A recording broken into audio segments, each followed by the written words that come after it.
Hello दोस्तों, कल हम लोगों ने भाषा के बारे में सीखा था और भाषा की परिभाषा जानी थी और भाषा कितने प्रकार की होती है वो जानी थी।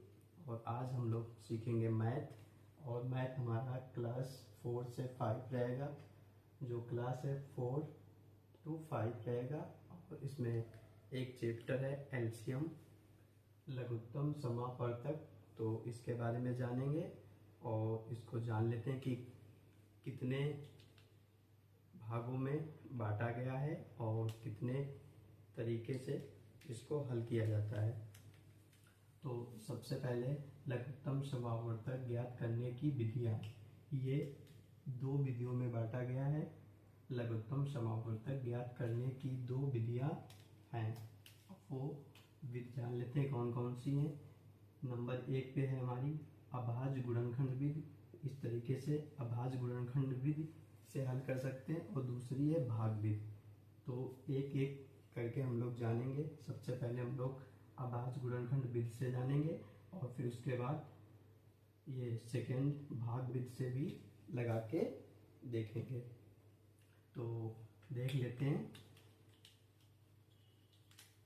ये हमारा पहला क्वेश्चन दिया गया 16 तथा 24 का लघुत्तम समापवर्तक ज्ञात करो। तो इसको रब कर देते हैं यहाँ तक।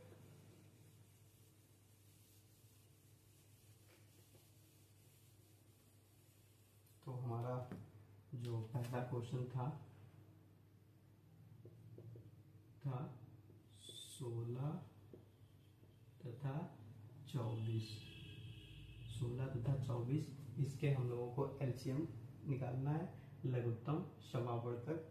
और तो हम लोग देख लेते हैं। जो हमारा 16 है इसके गुणनखंड कौन कौन से होते हैं। अगर आप लोगों को ऐसे गुणनखंड नहीं पता तो इसको इस तरीके से भी हल कर सकते हैं। 16 2 से काटो, 2 अट्ठे 16, फिर 2 चक्कू 4, 2 दूनी 4 और 2 एकन 2। जो ये हमारे इसके गुणनखंड आ गए। और यहाँ पे ये जो गुणनखंड है ये लिख लेंगे, 2 गुणे 2 गुणे 2 गुणे 2, 1 2 3 4 बार, 1 2 3 4। तो इसी तरीके से 24 का भी निकाल लेते हैं।